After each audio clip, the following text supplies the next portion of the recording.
Greetings, Internet. My name is Vince Nicholas. I'm the Lazy Healthy Dude. The headline today is sometimes you should do stuff that you don't want to do. Story time, kiddos, with Uncle Vincent. By the way, Uncle Vince, cool uncle. While your parents are watching Fox News and reading the newspaper, dead media, am I right? Uncle Vince will walk around the block with you, smoke you out. Oh yeah. This past weekend was, I don't know if there's a name for it, but it's the anniversary of my grandpa dying. I'm not sure when he passed away, but is it a death anniversary? Is there some specific name, proper name? I don't know. But once a year, my family gets together and to quote unquote celebrate him. But really, it's just we get together and we eat and we chat like any good family get together. My quick sidetrack. I grew up in San Diego. I was born and raised in San Diego with my mom, obviously. And majority of my family is in Northern California. San Jose, mostly, with a little in Sacramento. I'm in Sacramento right now. Back to the story.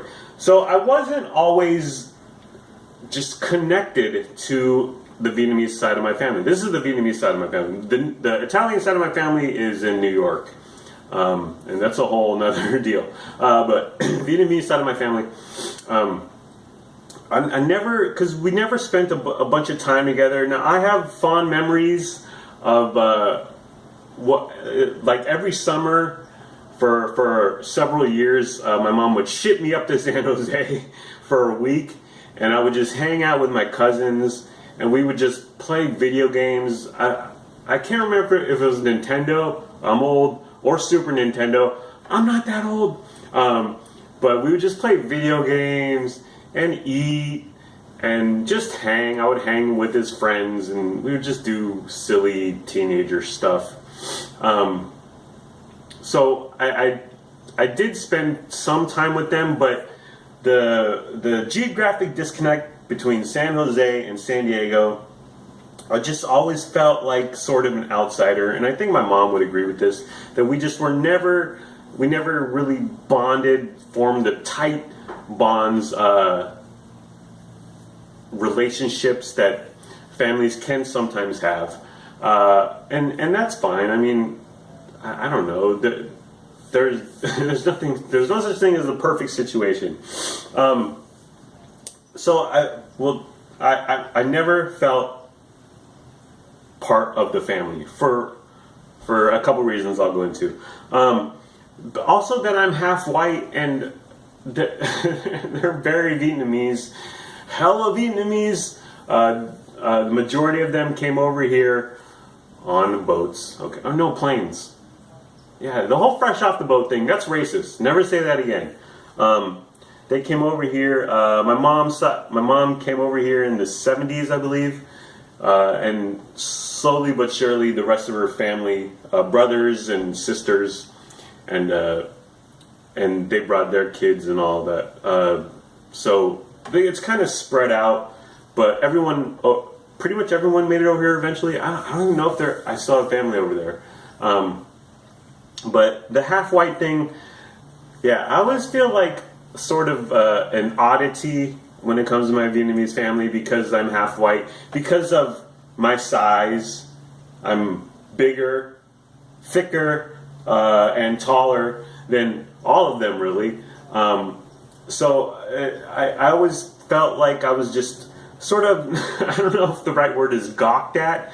Well, it's like in King Kong, when Jack Black brought King Kong to New York City and sort of tied him up in ropes and chains and displayed him to a crowd there. It's not exactly what I feel like, but it's similar. They look at me and I look at them, and it's like we're related. but doesn't a lot of family go through that? I think so. So the relationship, it's complicated in that there isn't really a relationship. I see them when I see them. Sometimes it can be a year or 2 or 3 without me seeing them or them seeing me. So that's that. And another thing is that they're not quite sure what to make of me, because like my cousins are super smart and they're like computer engineers, and I was in broadcast terrestrial radio in a creative occupation. So that was always something that I don't think they ever understood me. And I mean, I got them because, like I said, they're very book smart, very intelligent, very successful, making a lot of money, more than me. And that's another thing, is that and these are my cousins who are my age, but then this is also carried on to my nephews who are 15, 20 years younger than me and are more successful than me already at their young age. They're getting married, they're making a ton of dough at big time jobs in Silicon Valley. So that's another thing that just the difference, the yin and the yang. Hey, an Asian thing. It's very evident. It's very obvious. It's sort of like when I walked into a family get together, one of these things does not belong here. One of these things is not like the other. And my cousins, they have families, and I don't have a family. I lead a barren, sterile, soulless, mostly pointless existence by myself in Sacramento. Meanwhile, they're turning out kids left and right, and reproducing and having children, and thus having points to their lives, unlike me. And now that I'm unemployed, now that I have no job, that would just add to the awkwardness. It's of the meeting. So my first inclination was to not go. Like, I was like, I don't want to go. I mean, whatever. And then I texted my mom that, and my mom texted me back, "You're going?" And I was like, I'm 40, okay? You can't boss me around from San Diego to Sacramento at 40 years of age. Okay, I'll go, mommy. I'm a mama's boy. So I went. I think she wanted me to go to sort of represent her because she couldn't go. She's in San Diego. And because I think she knows it's good for me. And this will get back to the point of you should do stuff that you don't want to do sometimes. She knows it's good for me to sort of show up and be like, "Hi, I'm alive, and I can speak well, and I have good manners, and I'm a good person, and everything's going just dandy," even though it really isn't. So she was like, "Go," and I was like, "Yes, mommy." Now the drive down there, so it's my Uncle Ang's house is in Fremont, California. I'm in Sacramento. It's a good 2-hour drive. It's between an hour 45 to 2 hours. So let's just say 2 hours. And to me, that's flipping a far drive. Okay?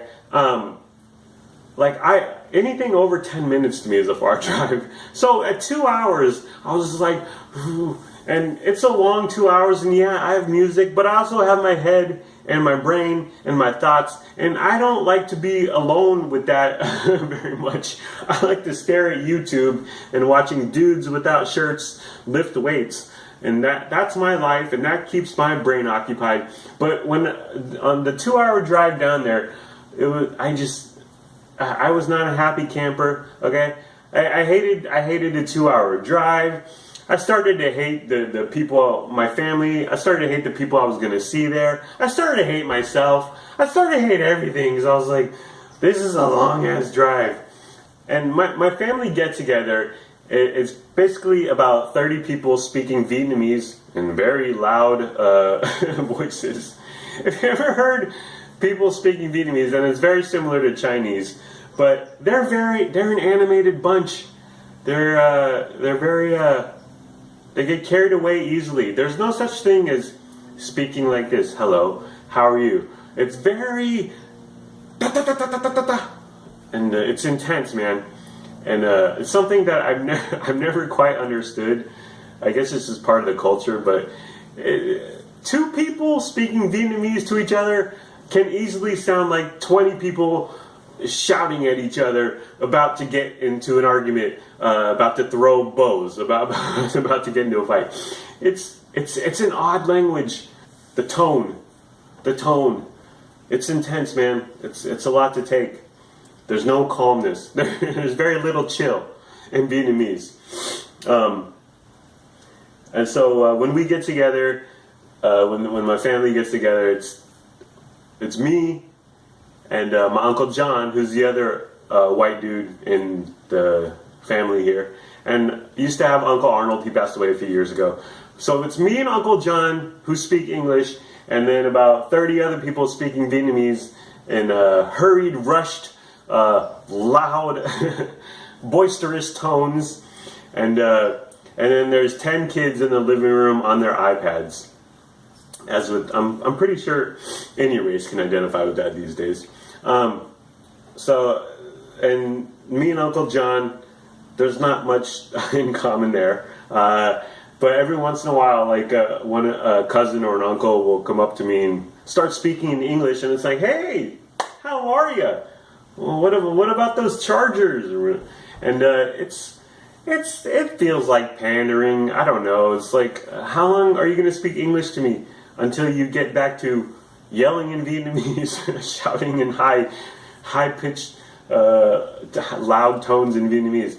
So there's just not much conversation in English that I can understand, that I'm a part of.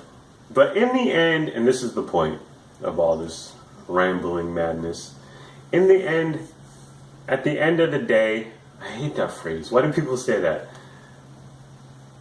The conclusion is that I'm glad I went. I made an appearance. I showed my face. I let everyone know that I was okay, that I was doing well. I am jobless. I am unemployed. But I'm still living, man. I'm still surviving. But it was good to see my aunts, and I don't have a close relationship with all of them. I have a close relationship with about one of them, and then a sort of close relationship with a couple. But my Uncle Ang, who I love to death, and I have a few cousins who I'm sort of close with, and I really feel like they care about me, and I truly care about them.